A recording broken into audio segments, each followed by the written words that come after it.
The news reached headquarters quietly at first, passed hand to hand through staff officers who understood immediately that something important had happened. American forces under General George S. Patton had crossed the Rhine River, not in some distant sector weeks behind schedule, not as part of a carefully choreographed coalition plan, but first, ahead of expectations, ahead of the official timetable, and most uncomfortably for some, ahead of Field Marshal Bernard Montgomery. For months, the Rhine had loomed over Allied planning like a final wall. It was the last great natural barrier before the heart of Germany. Every major Allied commander understood its symbolic and strategic importance. Whoever crossed it first would not only gain momentum but shape how history remembered the closing phase of the war in Europe. And now, suddenly, Patton had done it. At Montgomery's headquarters, the atmosphere was controlled on the surface but tense underneath. Staff officers waited for direction. Maps were studied again and again, as if the lines might rearrange themselves into something more acceptable. The crossing had not been part of Montgomery's carefully prepared set-piece operation in the north. It had happened almost casually, the result of speed, aggression, and opportunity. Three qualities Patton had built his entire reputation on. Montgomery had spent weeks preparing Operation Plunder, a massive, deliberate assault across the Rhine with overwhelming force, airborne landings, heavy artillery, and meticulous coordination. It was to be the crowning achievement of his campaign. Everything was planned. Every unit had a role. Every bridgehead was accounted for. And then Patton crossed the river anyway.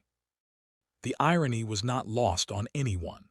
While Montgomery prepared for the most methodical river crossing in modern military history, Patton's Third Army had simply reached the Rhine, found it lightly defended, and gone across. No grand announcement, no elaborate ceremony, just action. The moment Patton's forces crossed the river, word raced up the Allied chain of command. Eisenhower received it first, then Bradley, then finally Montgomery. Each man reacted differently. Eisenhower smiled privately, already accustomed to Patton's ability to disrupt expectations. Bradley felt a mixture of pride and concern, knowing exactly how this would affect coalition politics. Montgomery, however, saw it as something else entirely. To Montgomery, the war was not just about winning battles.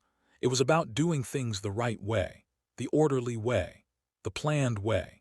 He believed victory came from control, preparation, and concentration of force. Patton believed victory came from speed, shock, and relentless pressure. These philosophies had clashed since Normandy, and now they collided again on the banks of the Rhine. Montgomery did not explode in anger. That was not his style. Instead, he asked questions, precise ones. How large was the crossing force? How secure was the bridgehead? What resistance had been encountered? His staff answered carefully. The truth was inconvenient. The Germans had been caught off guard. Their defenses were thin. Patton had exploited a gap before anyone else had fully realized it existed. Montgomery listened, nodded, and dismissed his staff. Alone, he stared at the map. The Rhine, which had dominated his thinking for months, had been crossed without him. Not only crossed, but crossed in a way that made his own operation look unnecessarily grand. He understood instantly how this would play in the press, how it would be interpreted by politicians, and how it would be remembered by history. Patton had not just crossed a river, he had stolen the moment. Montgomery later described Patton as reckless, impulsive, and dangerously aggressive. But privately, even he could not deny what had just happened. Patton had done what Patton always did. He moved faster than everyone else. He acted while others planned. And once again, it worked. When Montgomery finally spoke about the crossing, his words were carefully chosen. He did not criticize the action outright.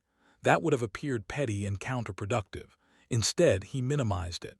He referred to it as a reconnaissance in force, a local crossing, a minor action.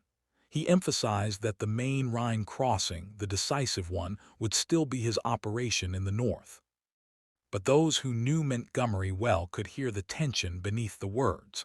This was not how the story was supposed to unfold. Patton, for his part, was unapologetic.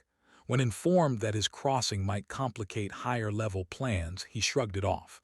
In his mind, the Rhine was not a symbol. It was an obstacle. Obstacles were meant to be crossed. If the enemy allowed it, then any delay was foolish. Patton had always believed that speed was mercy. Mercy for his own soldiers, mercy in ending the war sooner. In letters to his wife, Patton wrote with barely concealed satisfaction. He described the Rhine crossing almost casually, as if it were just another river, another step forward. But beneath the modest phrasing was pride. He knew exactly what it meant. He knew exactly whose plans he had upended. Bradley, caught between his two most difficult senior commanders, worked quietly to smooth things over. He understood Montgomery's frustration, but he also understood Patton's logic. From a purely military perspective, the crossing made sense. It forced the Germans to react. It expanded the Allied bridgehead earlier than expected. It created opportunities that could not be ignored. Eisenhower, ever the diplomat, took the long view. Publicly, he praised all Allied forces. Privately, he recognized that Patton's crossing had accelerated the end of the war. Eisenhower had learned long ago that managing Patton required accepting a certain amount of chaos in exchange for extraordinary results. Montgomery, however, never fully accepted it. In his post-war writings, he continued to frame the Rhine crossing as a supporting action rather than a decisive one. He emphasized his own carefully planned assault and downplayed the significance of Patton's move. History, however, was less accommodating. Historians would later note that Patton's crossing shattered the psychological barrier of the Rhine. Once American forces were across, the idea of Germany's last defensive line collapsed. German commanders realized that the river would not save them. The war entered its final, desperate phase. German resistance east of the Rhine began to unravel. Units surrendered in large numbers. Others retreated in disorder. The sense of inevitability that had haunted Germany since Normandy now became overwhelming. Patton's forces surged forward, exploiting the breakthrough with characteristic aggression. Montgomery watched this unfold with professional detachment, but the frustration lingered. His vision of a perfectly executed final blow had been disrupted by the very ally he could neither control nor ignore. Patton had once again proven that wars are not always won by those who plan best, but by those who act decisively when opportunity appears. In conversations with his inner circle, Montgomery admitted that Patton had forced events. He did not praise the style, but he acknowledged the effect. The Rhine crossing had accelerated the collapse of German resistance in the West. It had shortened the war. It had saved lives, even if it complicated Allied coordination. What Montgomery said publicly remained restrained. What he said privately was more revealing. He remarked that Patton was impossible to manage, impossible to predict, and impossible to replace. A dangerous combination. He recognized that while Patton disrupted plans, he also delivered results no one else could match. For Patton, Montgomery's opinion mattered little. He measured success in miles advanced, enemies defeated, and wars ended. The Rhine crossing was, to him, simply the logical continuation of momentum. He had always believed that hesitation was the enemy's greatest ally. As Allied forces poured into Germany from multiple directions, the rivalry faded into the background, overtaken by the scale of events. Cities fell. Armies surrendered. The Third Reich collapsed faster than anyone had predicted, and at the center of it all was the realization that the Rhine, once thought impregnable, had been crossed not with fanfare but with boldness. After the war, when asked about Patton's Rhine crossing, Montgomery chose his words carefully. He acknowledged that Patton had crossed first, but insisted that it was Montgomery's northern assault that truly broke Germany's defenses. It was a statement as much about legacy as about strategy. Yet among soldiers, among historians, and among those who understood the dynamics of command, the truth was more nuanced. Montgomery represented control. Patton represented momentum. Both were necessary, but in that moment, momentum won. Patton's crossing forced everyone else to move faster. It compressed timelines. It donned the Germans the chance to reorganize. It changed the rhythm of the campaign, and it reminded every Allied commander that the war would not wait for perfection. In the end, what Montgomery said mattered less than what Patton did.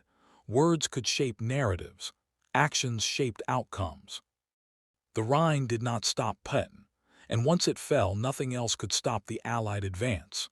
The war in Europe ended weeks later, sooner than many had expected, with Germany broken, occupied, and defeated. Montgomery would be remembered as a brilliant planner, a master of set-piece battles, a commander who valued order and preparation. Patton would be remembered as the general who moved too fast, spoke too loudly, offended too often, and won too decisively to be ignored. Their rivalry defined the Allied campaign as much as their cooperation, and at the Rhine, it reached its final, unavoidable conclusion. Patton crossed first. Montgomery reacted.